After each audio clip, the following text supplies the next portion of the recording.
Namaste dosto. So we're all stuck here in this lockdown until at least May 3rd, right? And a lot has been happening over the last 3 or 4 weeks of lockdown here in India. So let's talk about what has been happening, what has been changing. There's been a lot of changes in my life. Scams are definitely increasing here in India. Yeah, I thought they would go down over the lockdown period, but nah, they're going up. We'll talk about that soon. Foreigners are going back to their countries, and we'll talk about the future of travel here in India, especially for international guests who want to come to India and travel. Things are gonna change for, the foreseeable future. All right, we'll get outside in a second, but first let's talk about scams in my dark, hippie bedroom. So I thought scams would stop during lockdown. I don't know why I thought that, but actually they have increased. The scammers are having a scam festival, a scam party. They are going all out right now. And you know why? It's because we're all stuck at home on our phones swiping through. There is so much more opportunity for them to scam us, and there's so much more danger for us because we're spending all our time on our phone. And the other reason is the police in India are busy right now. They're dealing with Corona lockdown.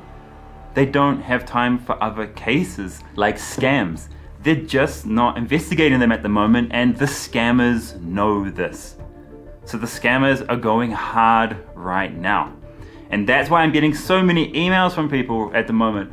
My inbox is getting flooded with people reporting scams to me. Now guys, there's nothing I can do on an individual basis for you guys. It's the police's job. Only they have the power to track these scammers quickly, okay? So whatever bank account you got scammed from, whatever person you paid the money to, they can track that. I can't do anything really, You guys need to go to the police first, but they're not doing anything, so oh God.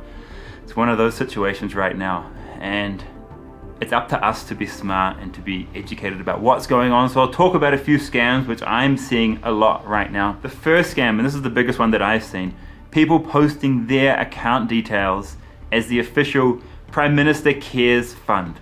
This care fund is to help fight Corona. That money needs to be going to the right people. But people are posting their account details, trying to steal money in the name of charity. Scummy, absolute scumbags, those people.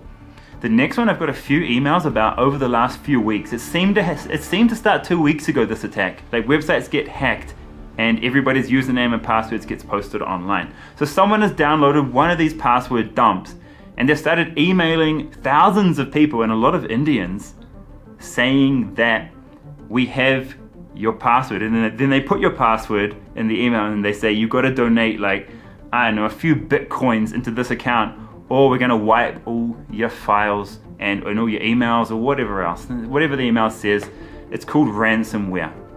And these can be real. There are times when they actually do have access to your computer or your email accounts, and they can close them or they can lock all your files up so you can't access them. But if you've got an email in the last few weeks, apparently it is fake, okay? So yeah, this is called ransomware. Can be real, but in this case, it's hopefully fake. So just go in and change your passwords if you get this attack, okay? People are emailing me saying that they've been talking to a girl online and they gave her some money and she never sent the photos. Guys, there's so many scams on Instagram. So the first one is girls with private accounts that they let you in. They have a few racy photos on there and they say, send me a couple of 100 rupees and I'll send you some more. Send me a couple of 1,000 rupees and I'll send you some more. And they never send you the photos, right? Though this is because they've stolen these legitimate photos off another girl's profile and faked their profile. I've seen this happen. I know you don't know they're fake, but if you want to buy photos online, there are legitimate websites which you can go and do this. Do not be sending money to random girls on Instagram, okay? It's usually a scam. It's usually a guy sitting there, taking all your money and, typing whatever he's typing to you and sending you dodgy photos. So, yeah, find some legitimate places to do that online, guys. They are out there. And the second one I see on Instagram is fake stores. Oh, God. Guys, you can't get an iPhone brand new for half price on Instagram. it's just not real. Like, you can't get any amazing deal like 50% off on any kind of electronics from an Instagram profile, especially if the Instagram profile is a private profile. They make it private, so it makes it hard for me and for the police to investigate them, okay? We have to join in with a fake account and go in and find the information out. And it makes it hard for you to complain about them too, no? So, guys, you can't get cheap electronics on Instagram, okay? Only buy from legitimate sources. And yeah, they tell you to pay up front the amount, and they just never send you the device. That's what happens, and I've got so many emails about that. My wife has even been scammed by these people. There's a lot of fashion scams on Instagram too. They never send you the clothes that you wanted to buy. And yeah, people are still scamming on OLX. OLX scams never end. And one of my last videos was about OLX scams. Okay, so go and check that out. It's in full Hindi, and I know some people were complaining that it's in Hindi, some English speakers, but guys, come on. There are so many scams happening in the Hindi language to North Indians. I want to help them as well as English speakers, okay? So that's why that video was in full Hindi. If I do that video in English, it can't reach the common man in India. It can't reach the people who only speak Hindi in India, which is most people in North India.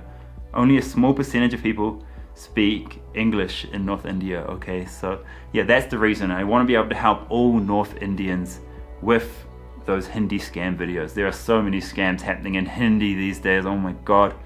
So yeah, I'm going to be targeting the Hindi scams too now. And just a quick update on the channel, there are more scam videos coming. There are always scam videos coming. So these days I'm working with the police, I'm working with Jim Browning, and I made a ton of videos before lockdown actually, and some black market tours as well. So those are coming. You know, like I said, I'm working with other people on more videos. It's hard at the moment because obviously I can't go outside. I can't go very far outside. And you know, for me and Jim to do an investigation, I need to get out into the field, out onto the street, and outside these scam call centers. So yeah, more will come, okay? More scam videos are coming. And actually, I let you in on a little secret. So my goal is to take you guys inside the raid of a scam call center to show you that happening in action with the police. I really hope I can make that happen. Alright guys, let's go outside and let's chat a bit about my life, what's been happening, and we'll go into tourism and a few other bits and pieces. Wait, come back, come back. So there was a scam call center raid recently. The Gurugram police, they nailed an old scam call center which has been running forever and people have been complaining about forever. And so how they raided them was, so because the police is not doing much work at the moment in regards to this, they needed to go in under the coronavirus lockdown rules and raid the call center. So what the call center did was, to get around the lockdown rules, they booked like 30 hotel rooms in a 5-star hotel, took in all their computer equipment and started operating out of these hotel rooms in a 5-star hotel in Gurgaon. And so that allowed the police to go in and raid them because they were breaking the coronavirus lockdown rules. So it's my guess that the police had been following the scam call center for a long time. They didn't have the time or the resources to investigate them, but they finally did because breaking the coronavirus lockdown rules allowed them to go and raid this place easily and quickly. Busted. And that is the same police force who did the raid on the call center that me and Jim reported, and that was in that BBC program. Same guy, same police, okay? Same police commissioner, I should say. So yeah, they are taking it seriously, and that's the feeling that I got from them when I met with the police. They do want to take down these Bayman 420 wale log, okay? And they are doing it. So yeah, great work to the Gurugram police force. I'm really, really happy with them. Now the biggest change in my life has been that for the first time I'm stranded somewhere. But I've talked about that in another video where it was a day in my life in lockdown here in India, what I do and yeah, what's all happening. A lot of foreigners are actually getting out of India right now. The New Zealand government this week is taking Kiwis out of India through flights. So I could go with them if I wanted to, but you guys know why I'm not doing that. It's in the other videos. But the thing is about these flights, they're $5,500 each. That's 2.5 lakh for one seat. Incredible. Imagine if you have a family, 3 people, 7.5 lakh, or like $16,000. It's too much. And you know why it's too much? It's because the government is using our national airline, Air New Zealand, and it's just an expensive airline to operate, when they could have used a budget international carrier and it would have cost half that. Australians are getting back for half that price on privately organized flights. I get that the New Zealand government wants to support local business and a local airline, but when the price is that much more expensive than the competition, and when you might have to take a family with you, the cost is just too much. Imagine $16,000 or $20,000 if you have like a family of 4. No one can afford that. You got to take a loan for that, basically. That is a lot of money. And you guys know that I want to get the hell out of Uttarakhand and get back to Delhi to my family, but I can't because I'm stranded like everybody else. And if I did leave, right, if I just got on my motorcycle there and I left, I would probably get quarantined somewhere. Maybe in Uttarakhand, maybe in Uttar Pradesh. When I tried to cross the border, I will get stopped, I will get quarantined. So I can't do that until I have a proper permission to leave. And I can't just walk back as well like laborers, like the laborers are doing. Because again, I'll get quarantined, and because I'm a foreigner, they'd probably be a little bit more paranoid about me doing that. Yeah, we'll get on the news, and it probably would even get me home to Delhi. But I could end up in some dodgy quarantine facility. So it's better that I wait until after May 3. I think after May 3, people are going to be allowed to go home. Migrants are going to be allowed to go home. But there are going to be conditions. Like, I will have to go into quarantine, but it probably will be at my house. I'm pretty sure there's going to be some kind of 14-day quarantine for people crossing into other states. It's just my guess. It seems about right. So yeah, it's better I just do it the official way and hopefully do the quarantine at my home in comfort. Alright, let's go back inside and just think about like everybody in tourism right now, the hotels and everything. How's anybody getting paid, no? Like the people who are working in the hotels, they need the money to send back to their village, for example. This lockdown is really hurting the poorest people the most, I think. I read one article, one guy sold his cell phone because he needed money. He sold his cell phone for 2,500 rupees. That was the last bit of money he needed to survive in Delhi, because he was a migrant laborer, so it's so difficult. It's a hard situation, you know. I hope the migrants and I get back home soon, because I worry about my family, I worry about my wife, you know what I mean?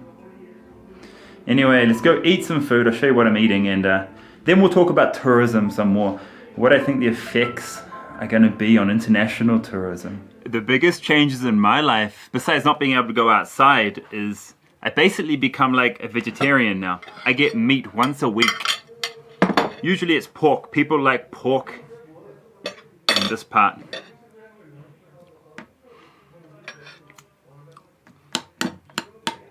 And I'm not getting much exercise too, because I can't go outside for a big long walk and I have to exercise inside. So yeah, diet has definitely changed, and I feel pretty good being vegetarian actually, rather than consuming all the meat I used to consume. Let's talk about tourism. So my life and my channel, it revolves around tourism, right? Like, I love to travel. I love to travel in India. I don't like to travel outside India so much, besides like Pakistan and Bangladesh and Sri Lanka sometime, and Nepal as well. Okay, and Iran. Okay, yeah, I do like to travel outside. And Fiji. But anyway, back to the point. There's going to be no international travel until there's a vaccine. That's what I think. And I think they'll let Indians come back from overseas, but there'll be some kind of like 2-week quarantine. Just like for people traveling interstate here as well. And on a domestic tourism front, I don't think there's going to be much interstate travel, especially not for tourism, in the next like 3 to 6 months. I think domestic borders are going to remain closed, as well as international borders.